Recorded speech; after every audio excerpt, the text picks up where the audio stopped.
My parents gave my sister a 5-star vacation to Bali for her birthday.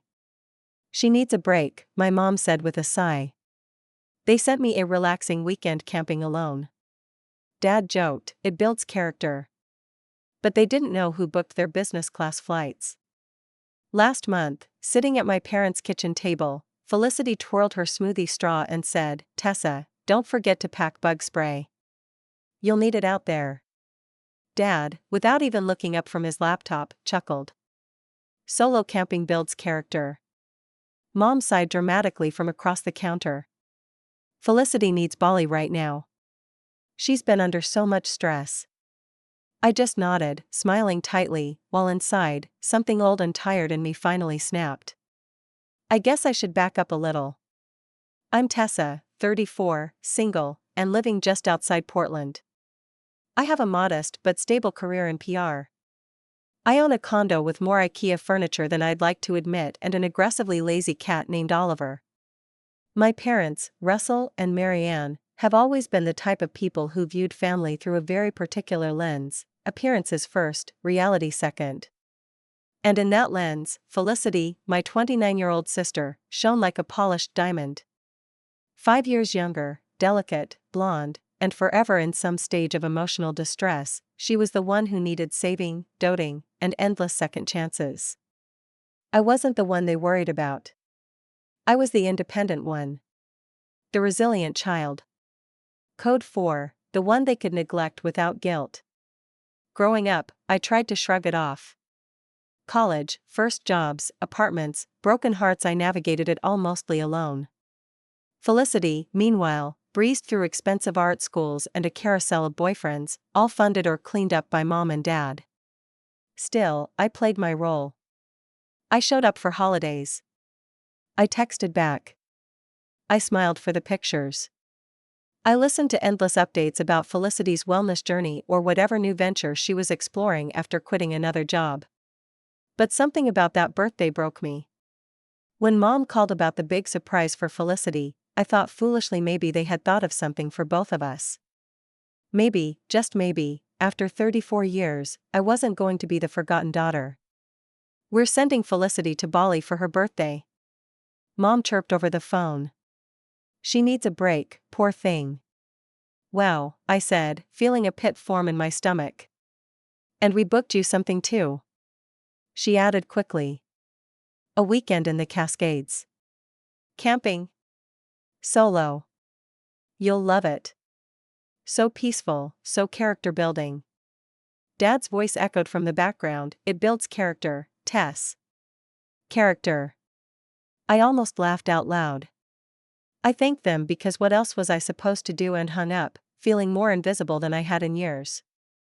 The weekend before Felicity's flight, I swung by their house to drop off a power bank she had asked for. Walking into the kitchen, I found Felicity perched like a queen on a bar stool, scrolling through Instagram. "Make sure you bring extra socks," she said airily. "You don't want trench foot or whatever." I smiled stiffly. "I'll survive." In the background, Dad was loudly confirming their own upcoming flight details. Business class seats for a trip to New York. "Travel in style," he bragged, tapping away on his iPad. That's when it hit me, they could afford business class flights for themselves, a Bali trip for Felicity, and for me, a dirt cheap camping site? Alone? It wasn't just about the trip. It was about what they thought I deserved.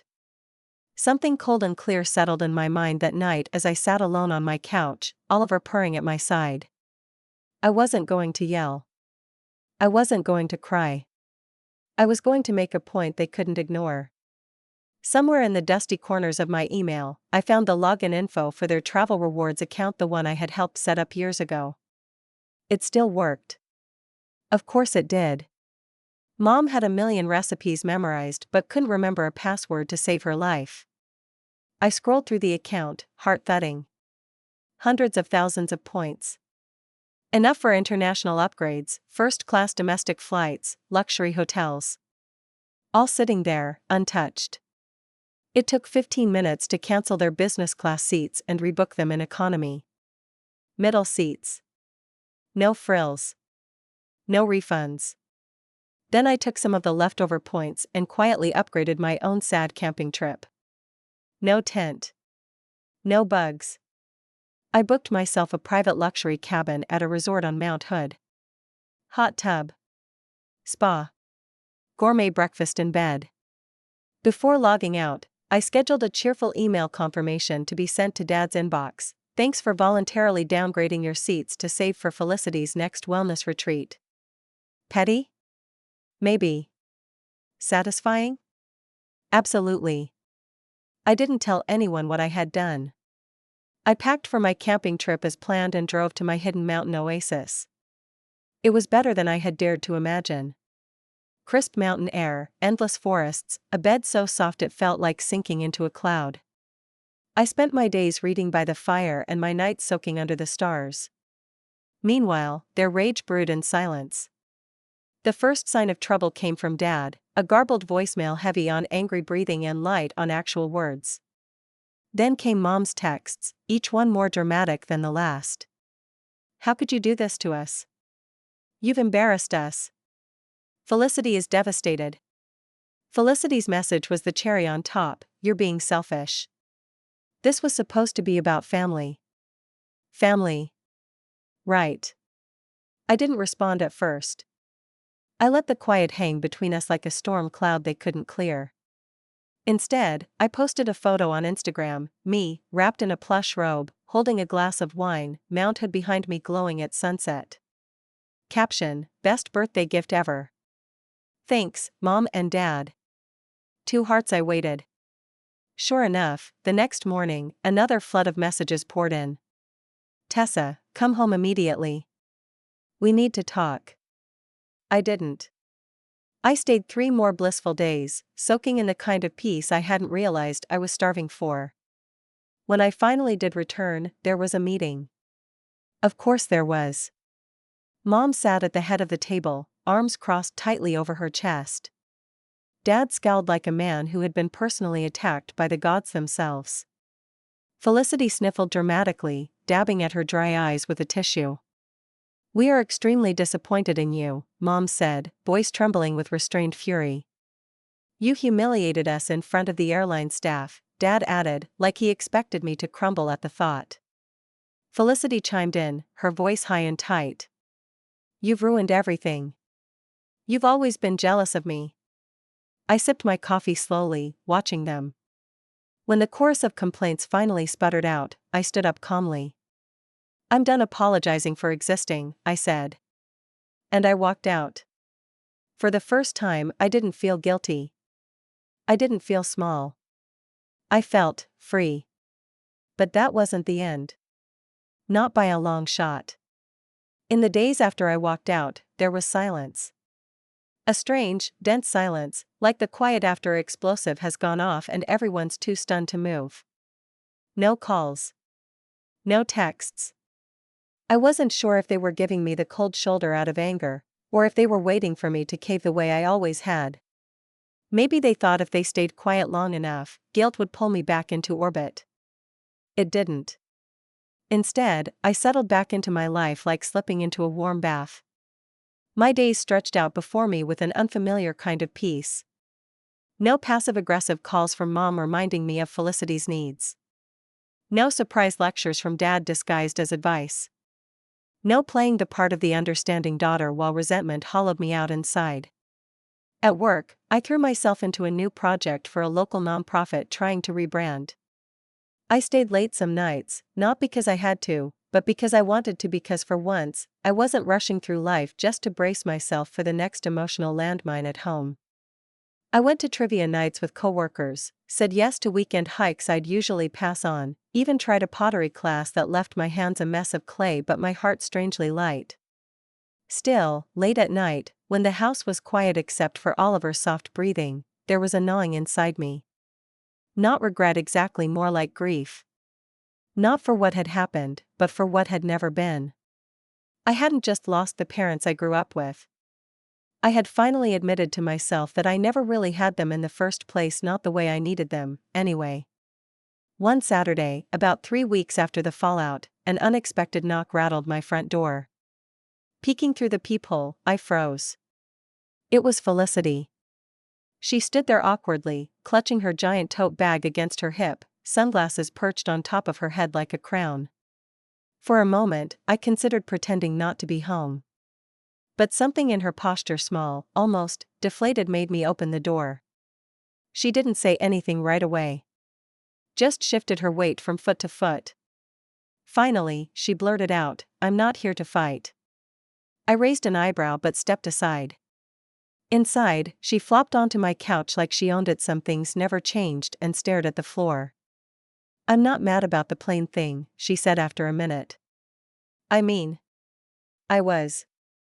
At first. But honestly?" She laughed, short and humorless. "I kind of get it." I sat across from her, wary but listening. "They never say no to me," Felicity continued, picking at a loose thread on her jeans. "Even when they should have. I screw up, they clean it up. I flake, they excuse it. I was a mess after Scott, and instead of telling me to grow up, they sent me to Bali." She laughed again, softer this time. "I didn't even want to go. I just didn't know how to say no. I didn't know what to say." I had spent so long painting Felicity as the villain in my story that I hadn't stopped to consider she might be just as trapped as I had been.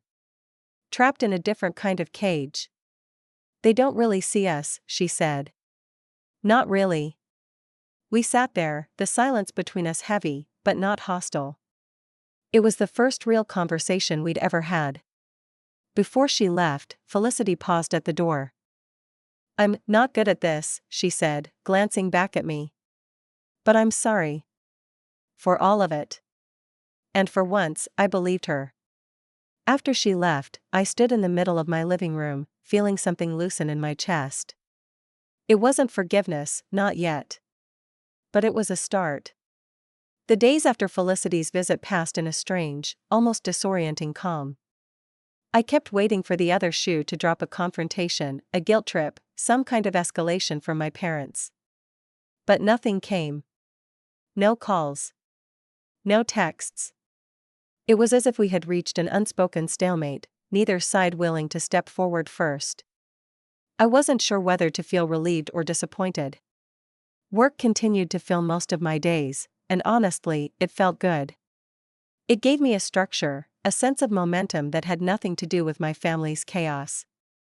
In the evenings, I started making small changes to my life, things I had put off for years because I was too drained to bother. I finally signed up for a real gym instead of the sad little one in my apartment complex. I got a library card and started reading again, not scrolling, not half-watching Netflix shows, but actually sitting down and sinking into a story.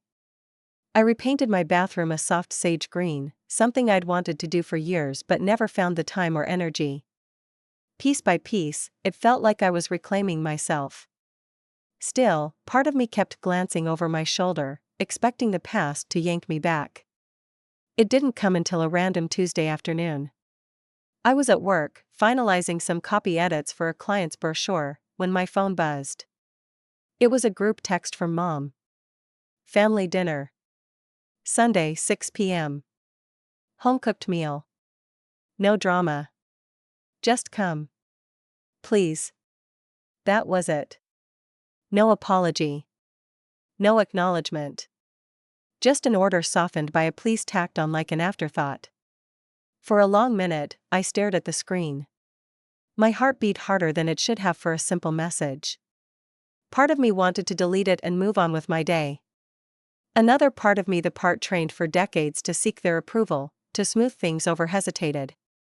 I didn't answer right away.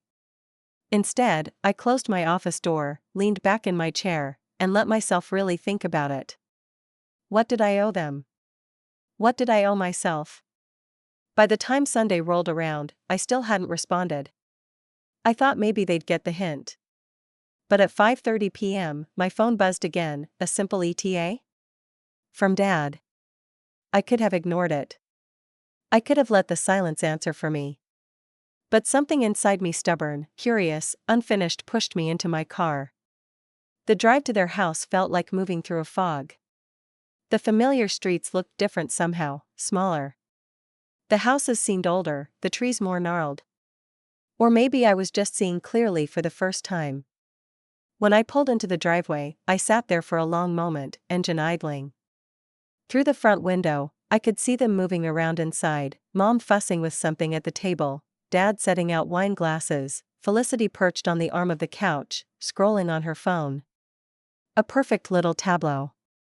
I took a deep breath, turned off the car, and walked up to the door. It was Felicity who answered, pulling it open before I could knock. "Hey," she said, stepping aside to let me in. She sounded tentative. Careful. Inside, everything looked normal. Too normal. The same decor they'd had for 20 years. The same heavy floral curtains. The same faint smell of lemon cleaner and pot roast. But the air was tight, brittle. Mom turned from the kitchen, wiping her hands on a dish towel. "Tessa," she said, smiling too brightly. "You're here." Dad clapped me awkwardly on the shoulder. "Glad you made it." It all felt rehearsed, like actors fumbling through a scene they hadn't memorized properly. We sat down to dinner: pot roast, mashed potatoes, green beans, and for a few minutes, it was almost easy. The conversation skimmed over safe topics, the weather, work, local news. But tension crackled under the surface, every laugh too forced, every nod too quick. Halfway through the meal, Mom set down her fork and looked at me across the table. "We miss you," she said, voice soft. "Things have been hard without you." Felicity looked up from her plate, her expression guarded.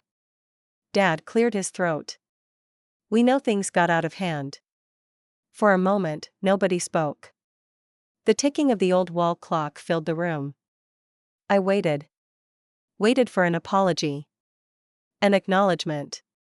Something real. But it didn't come. Instead, Mom reached for my hand across the table, her smile trembling at the edges. "Let's just move forward," she said. "No need to dredge up the past." There it was. The olive branch, or what they thought passed for one. Forget. Move on. Pretend everything was fine because acknowledging the damage would mean admitting fault. And they weren't capable of that. Maybe they never would be. I withdrew my hand gently, picking up my water glass instead. "I think," I said carefully, "if we're going to move forward, we need to be honest about where we've been." Mom's smile faltered.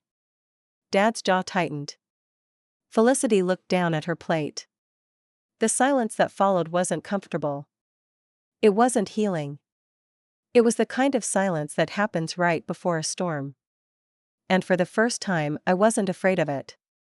Mom's fork clinked softly against her plate as she set it down with more force than necessary. "I don't see how dragging up old grievances will help anyone," she said, her voice brittle. Dad leaned back in his chair, arms folded tightly across his chest. His face had settled into that hard, closed-off look he wore whenever he felt cornered, the one that said the discussion was already over, even if no one else agreed yet. Across from me, Felicity fidgeted with her napkin, clearly wishing she could disappear. I set my glass down, steadying myself. "I'm not here to fight," I said, keeping my voice level. "I'm here because if we're going to have any kind of relationship moving forward, I need to know it's real. I need to know it's not just about pretending everything's fine until the next time someone gets hurt." Mom opened her mouth, but I held up a hand. "Just let me finish," I said. The words came out slower than I intended, but firm, like stones being laid down carefully across a river. I spent years pretending it didn't matter. That being overlooked, pushed aside, treated like an afterthought, that it was fine. That it was normal. But it wasn't fine. And it wasn't normal. Dad's eyes narrowed slightly, but he didn't interrupt. "I didn't make a scene when you paid for Felicity's schooling and told me to get scholarships. I didn't complain when you covered her rent for 2 years after graduation but congratulated me on my independence when I struggled to keep a studio apartment. I stayed quiet every birthday when her gifts were trips and jewelry and mine were a sweater or a gift card. I let the weight of it settle in the room. I told myself it didn't matter because family meant unconditional love. But it turns out what you really meant was unconditional silence. Mom's mouth was a thin line now. Dad was looking anywhere but at me. Felicity's eyes were wide and shiny, but she said nothing. And then, I continued, voice shaking slightly but refusing to break, you sent her to Bali and sent me alone into the woods. Not even bothering to pretend anymore. Just a literal wilderness for the kid who could handle it. I sat back, folding my hands in my lap. I booked those flights because it was the first time in my entire life you would have to sit in something uncomfortable that you didn't choose. Something that didn't center around Felicity's needs or your image. Mom's face twisted, as if she'd just swallowed something sour. Dad finally spoke, his voice low and tight. You made us look like fools, Tessa. There it was. Not sorrow. Not reflection. Embarrassment. That's what this was about. Not that they hurt me that I didn't play along this time. I met his gaze, feeling something inside me go very still. You did that yourselves, I said quietly. The silence that followed wasn't the stunned, loaded kind that begged to be filled with apologies or justifications. It was something heavier, more final. A silence that said we had all heard too much truth to pretend otherwise now. Felicity finally cleared her throat, her voice hoarse. I think Tessa's right, she said, barely above a whisper. We can't just pretend.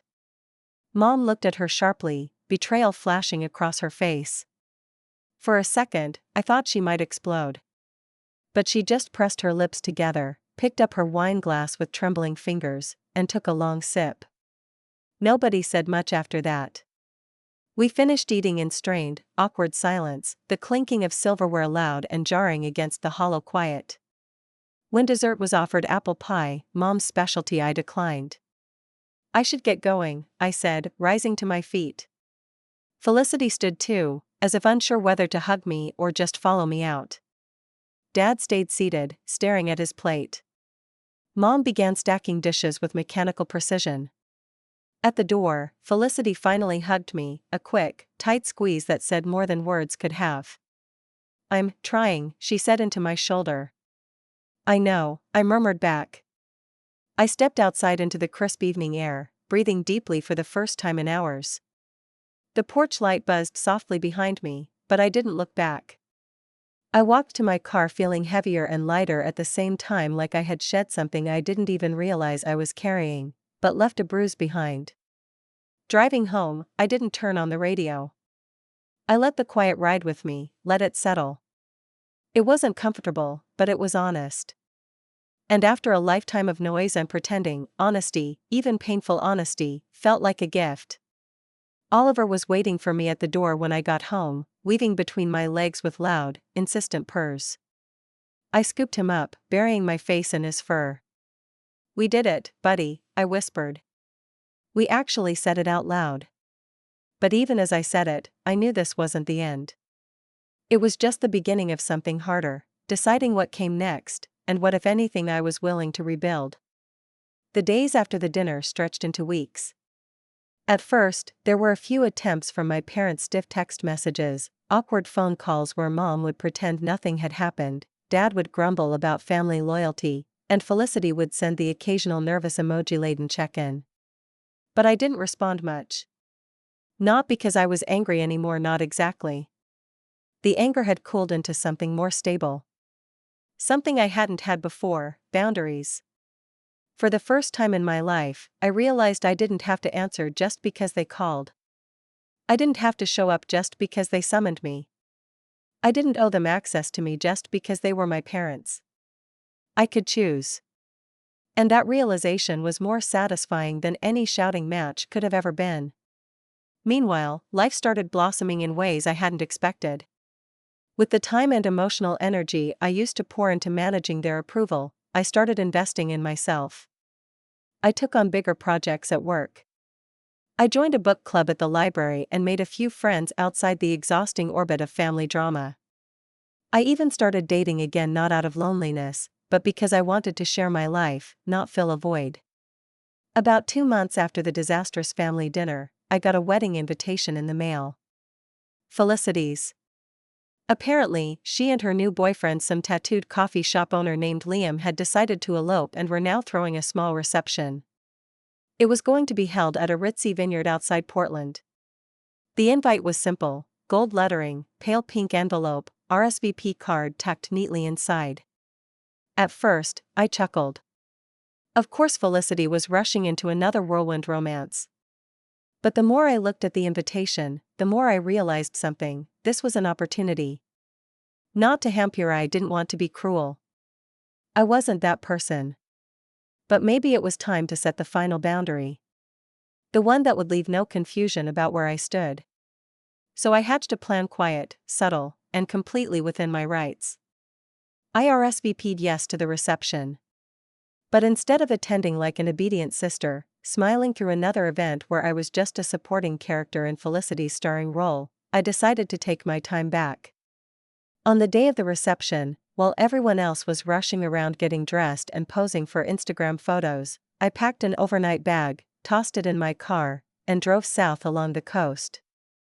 I spent the day wandering through Cannon Beach, sipping coffee from a tiny local cafe, browsing bookstores, breathing in the salty, sunlit air. I booked a last-minute room at a cozy inn right on the water. That evening, I ordered room service, fresh crab cakes and a glass of cold white wine, and watched the sunset melt into the ocean. I posted exactly one photo to Instagram, a shot of the sprawling Pacific horizon, captioned simply, "Celebrating life my way today." No mention of Felicity's wedding. No frantic explanations. No apologies. Just, my life. When I checked my phone later, there were a flurry of missed calls and texts. "Mom, where are you? The ceremony is about to start." "Dad, this is embarrassing, Tessa." "Felicity, you said you were coming." "Unbelievable." I set the phone down on the nightstand without replying and watched the last sliver of sun slip below the waves. For once, their panic wasn't my problem to solve. For once, their disappointment wasn't mine to carry. For once, the story wasn't about them. It was about me. In the weeks after, the fallout was predictably dramatic. Mom tried guilt-tripping me over how hurt Felicity was. Dad sent a gruff email about family obligations. Felicity even left a tearful voicemail about how I had ruined her day. But I didn't engage. Not with anger. Not with explanations. I simply replied to each message with the same calm, firm line: "I'm focusing on relationships that are mutual and healthy. Wishing you the best." Short.